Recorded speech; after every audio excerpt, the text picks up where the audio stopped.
Konflik memang tidak terhindarkan dari kehidupan kita sebagai manusia. Yang jadi masalah adalah banyak sekali orang yang tidak tahu cara bagaimana menyelesaikan konflik itu. Dan hari ini bincang kita akan membahas satu topik, terampil dalam mengatasi konflik. Bersama saya, Tina Puspitaningsih, dan juga tamu istimewa sebagai narasumber. Selamat mengikuti.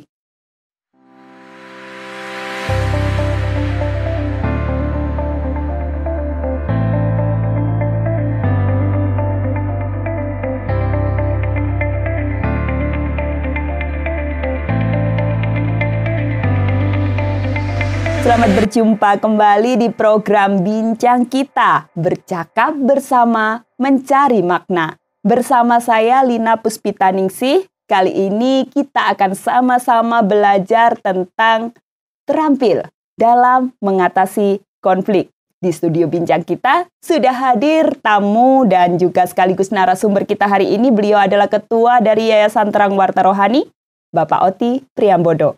Selamat datang dan selamat berjumpa kembali Pak Oti. Terima kasih banyak.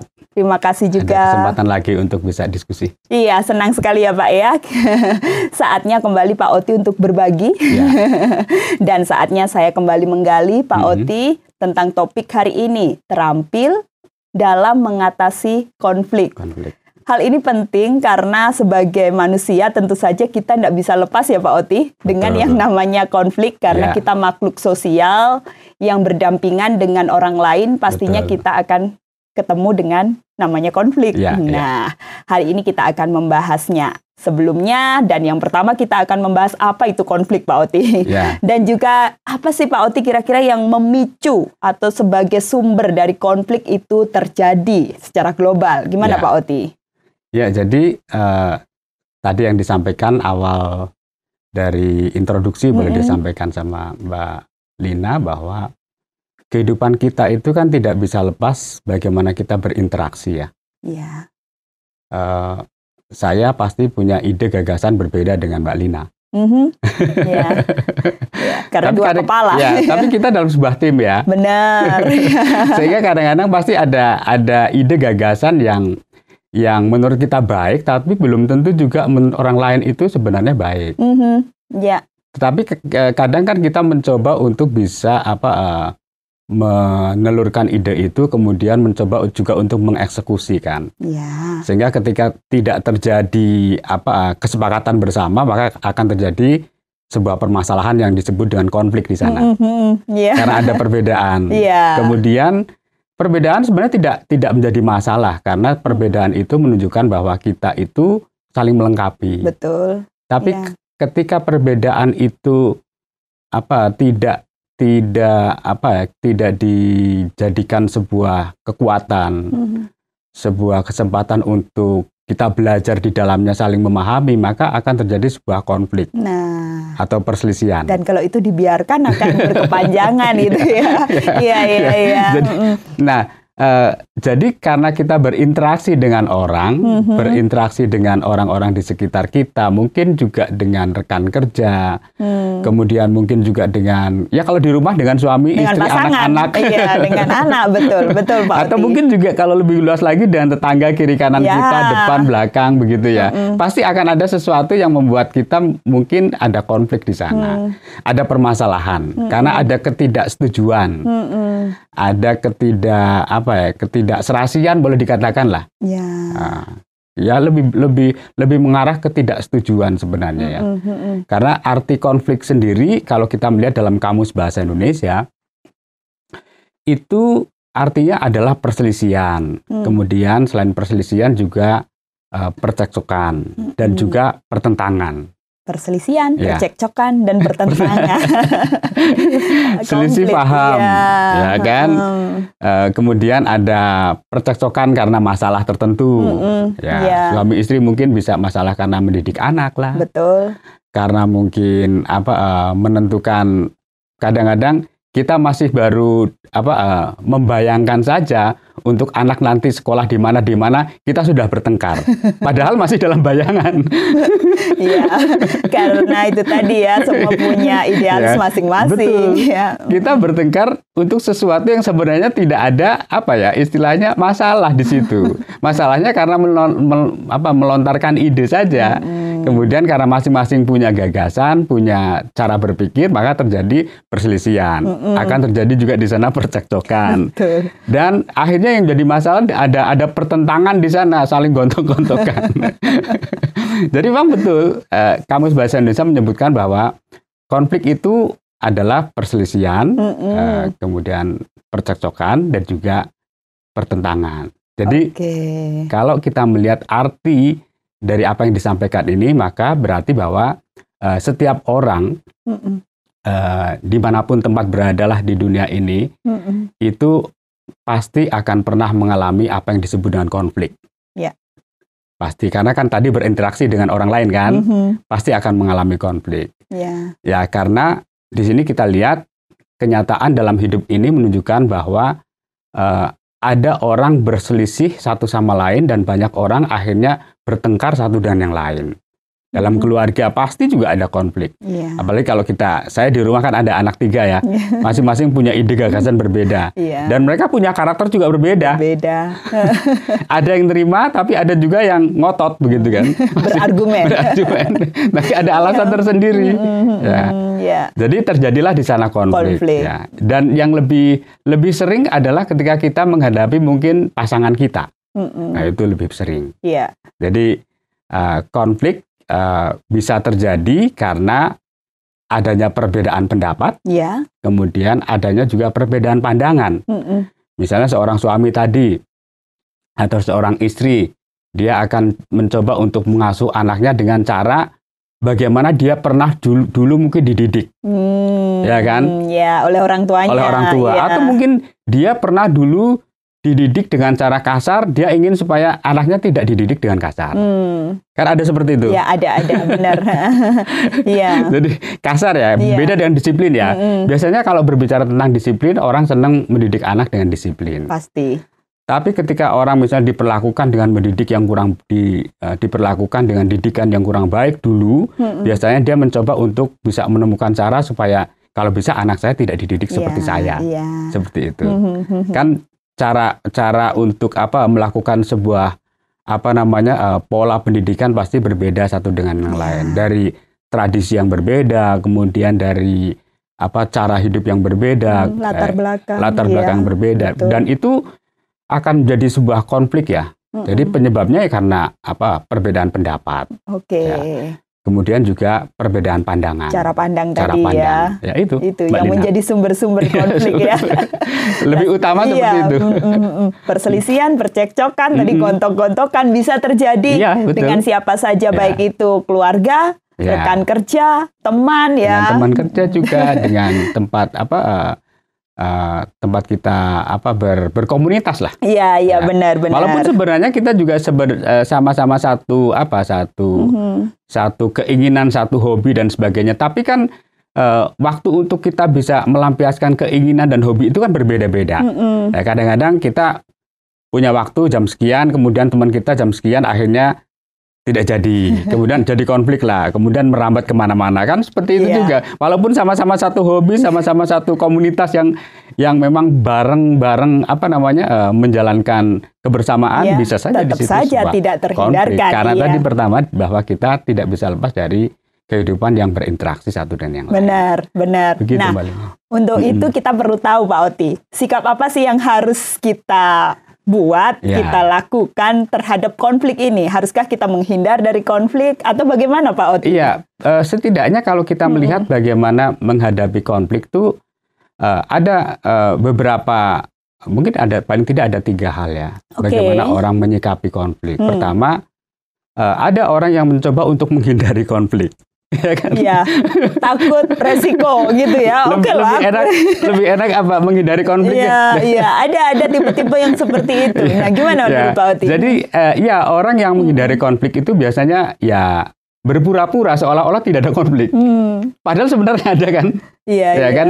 Jadi dia berpura-pura bahwa seolah-olah tidak terjadi sesuatu yang menganggap mereka itu sebenarnya ada masalah.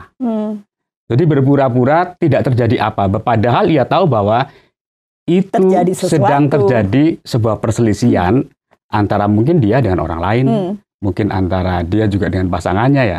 Kayaknya lebih sering kalau kita dengan pasangan kita ya. Menghindar dan diam ya. Tapi hati ini suhunya panas. Dan sebaiknya tidak dilakukan ya untuk menghindar konflik itu ya Pak Oti ya. Kemudian seseorang menghindari konflik ya, orang yang menghindari konflik itu bisa diartikan dia menolak untuk melakukan sesuatu yang sebenarnya harus dilakukan untuk mengatasi konflik. Misalnya dengan meminta penjelasan atau memberi penjelasan. Artinya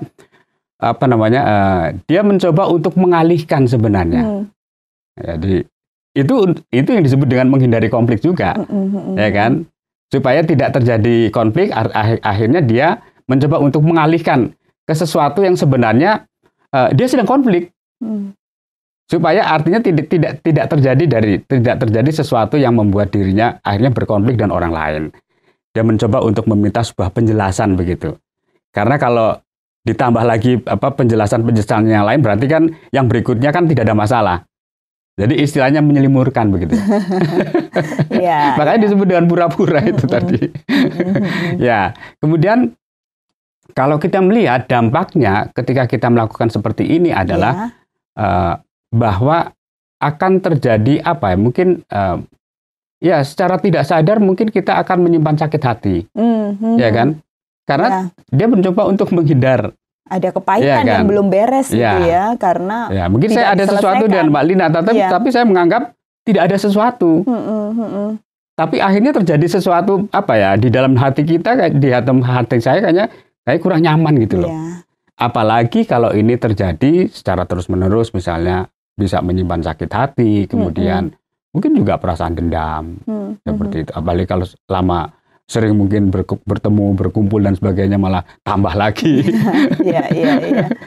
Jadi terjadi sebuah kemarahan.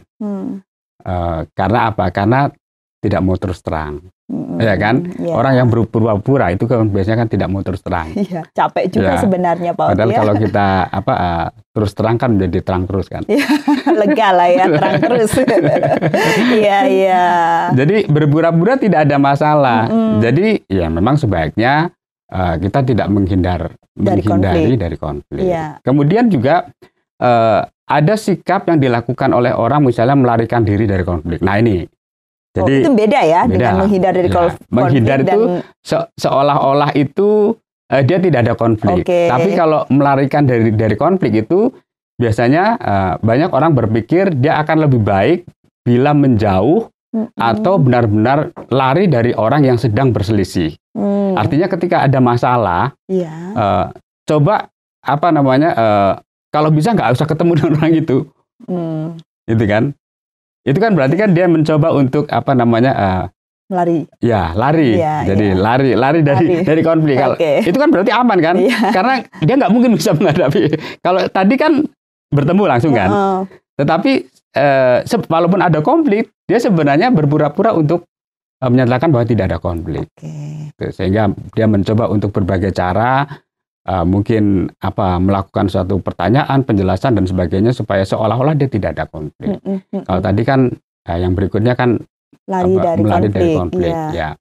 Jadi tidak mau bertemu langsung atau bertatap muka. Jadi melarikan diri dari konflik, tentu ini bukan sebuah jalan keluar ya. Tetapi ya boleh dikatakan ini jalan buntu. Kalau tadi kan masih ada kesempatan ketemu dengan orang kan, walaupun dia berpura-pura bahwa ada hidup dalam kepura-puraan tapi hidup dalam kepura-puraan. Tapi orang yang hidup dalam kepura-puraan sangat tidak nyaman pada akhirnya. Pasti. Kemudian yang terakhir, yang ketiga lah boleh dikatakan itu mengakhiri konflik selamanya dengan jalan untuk mencari jalan keluar, mencari jalan pintas begitu ya. Atau istilahnya ada orang bunuh diri karena dia tidak sanggup lagi untuk menghadapi masalah atau konflik yang dihadapi. Jadi akhirnya dia mencari jalan pintas atau bunuh diri. Ya, misalnya ada seorang wanita kemudian dia bertekad untuk bunuh diri karena tidak tahu bagaimana menyelesaikan perselisihan yang terus-menerus dengan suaminya. Ya kan, tindakan-tindakan yang diperlakukan oleh pasangannya, kemudian dia sudah tidak lagi tahan dan akhirnya mengakhiri hidupnya. Ada juga orang yang mengatasi konflik dengan cara mengakhiri hidupnya. Ya, dan itu tidak sedikit Pak Oti ya, kalau kita melihat karena memang berita, itu kenyataan dalam kehidupan kita ya, karena sudah sampai pada taraf yang tidak mungkin lagi untuk bisa diatasi, akhirnya ya solusinya bagaimana dia mengakhiri hidupnya. Jadi misalnya ada banyak gadis yang nekat untuk mengakhiri hidupnya karena berselisih terus dengan mungkin orang tuanya, ya biasanya juga terjadi seperti itu kan, karena orang tuanya mau anak ini, sementara sang gadis maunya saya mau dengan yang ini nih, karena sebenarnya itu baru masih dalam taraf diskusi, wacana dan sebagainya, mereka sudah panas, sudah mempersalahkan. Jadi ini kelihatannya jalan yang mudah dan bisa menuntaskan ya perselisihan, tetapi sebenarnya justru merupakan cara yang boleh dikatakan cara yang salah. Pasti. Karena bertentangan dengan bertentangan dengan norma-norma lah. Selain juga bertentangan dengan iman dan percaya iman Kristen ya. Kalau kita lihat dari kepercayaan kita. Ya saya pikir itu, Mbak Lina. Jadi dari 3 sikap tadi tidak ada yang benar ya kalau ditarik kesimpulan ya Pak Oti, menghindar. Yang jelas bahwa memang ada orang bagaimana menyikapi konflik itu. Jadi kebanyakan orang kan menyikapi konflik dari sisi yang seperti itu kan. Iya. Terus ini cara yang baik bagaimana nih seharusnya Pak Oti? Dalam mengatasi dan menghadapi konflik yang ada. Apa saja misalnya contoh cara yang kita perlu lihat ya. Ketika kita tadi melihat bagaimana menghindari konflik itu dampaknya adalah sakit hati, kemudian dendam karena ketidakjujuran ya, kemudian berakibat dendam ya, kemudian sakit hati dan juga karena ketidakjujuran, kemudian melarikan diri dari konflik, kemudian akan menemui jalan buntu, kemudian mengambil jalan pintas, maka akan berujung pada kematian. Yang berikutnya yang jelas bahwa kita tidak mungkin bisa menghindari diri dari konflik. Bagaimanapun kita harus bisa menyelesaikan, menyelesaikan masalah. Harus bisa menyelesaikan masalah. Harus bisa istilahnya kan kalau kita menyelesaikan masalah itu kan berarti kita hidup dengan ketidakpura-puraan, hidup dengan kejujuran, hidup dengan apa adanya. Kan paling enak kalau kita hidup dengan apa adanya. Betul. Kemudian kita juga pasti juga kalau kita mengatasi banyak masalah dan sebagainya, kemudian kita akhirnya harus mengakhiri hidup yang tidak ada gunanya lagi, padahal sebenarnya masih ada rencana Tuhan yang luar biasa ke depan ya. Bagaimanapun kita tidak bisa dilepaskan dari yang namanya konflik, dan konflik itu memang harus kita hadapi. Harus dihadapi dengan sikap yang baik, dengan cara yang benar ya, supaya juga tidak berujung dengan hal-hal yang tidak kita inginkan. Harus dihadapi. Nah, tadi sebelumnya kita sudah membahas banyak hal ya Pak Oti, cara-cara menyelesaikan konflik dengan sikap yang salah, sehingga berakibat juga tidak baik. Sekarang sebaliknya di Pak Oti, cara-cara yang baik, yang positif, yang akhirnya dari adanya konflik ini menghasilkan hal-hal yang baik. Nah, bagaimana ini seharusnya kita lakukan ini Pak Oti? Ya, bagaimanapun konflik itu perlu dihadapi dengan baik ya. Konflik itu harus dihadapi. Harus dihadapi, itu kuncinya ya. Harus dihadapi. Gak mungkin kita menghindari, karena sebenarnya ada konflik. Gak mungkin kita juga lari, atau istilahnya gak mau store muka lah dengan orang yang sedang berkonflik. Sampai kapan? Karena itu sama saja bahwa kita sedang mengambil jalan buntu. Artinya kita tidak menyelesaikan masalah dong. Dan lebih parah lagi kalau kita akhirnya berujung pada suatu keputusan untuk mengakhiri hidup karena ada masalah dan sebagainya. Karena mungkin kita tidak bisa mengatasi konflik. Jadi kita harus menghadapi setiap konflik itu dengan baik. Konflik harus kita hadapi, jangan lari, dan juga kita mungkin tidak mungkin untuk berpura-pura bahwa tidak ada konflik. Ya, jadi bagaimanapun kita harus menempuh jalan yang terbaik untuk bisa mengatasi ini. Kemudian kalau kita sudah berani untuk menghadapi konflik, lalu bagaimana kita menyelesaikannya, ya kan? Yeah. Jadi ketika kita sedang berselisih dengan orang lain dan ingin mengakhiri atau ingin menyelesaikan atau ingin supaya segala sesuatu yang berkaitan dengan perselisihan itu bisa diatasi, maka ya kita harus dengan jujur ya terbuka dengan orang yang sedang bermasalah. Nggak mungkin kita berpura-pura, ya kan? Kita harus melihat dengan jujur apa yang menjadi sebab atau masalah, sehingga pada akhirnya orang lain juga bisa memahami bahwa sebenarnya seperti ini. Soalnya kalau kita pura-pura dengan mengalihkan pertanyaan dan penjelasan ke yang lain hal, akhirnya kita tidak tahu bahwa sedang ada masalah. Sehingga akhirnya ketika terjadi sesuatu, misalnya justru malah tambah runcing. Ya, jadi kejujuran, keterbukaan, dan juga kejujuran, keterbukaan itu akan sangat menolong orang lain untuk mengerti tentang diri kita, ya kan? Yeah. Jadi seseorang bisa menjadi orang yang jujur dan juga terbuka pada saat dia tidak hanya untuk mementingkan dirinya sendiri, ya kan? Yeah. Kalau mementingkan dirinya sendiri mungkin nggak usah lah, lebih bagus saya nggak usah ceritakan dengan orang itu daripada saya menceritakan nanti jadi konflik, ya kan? Padahal sebenarnya dia ingin supaya ada sebuah hubungan yang lebih baik lagi dengan seseorang. Akhirnya dia pura-pura. Padahal sebenarnya sedang ada konflik. Yeah. Misalnya saya dengan Mbak Lina nih, sedang ada konflik, tapi saya seolah-olah nggak ada masalah.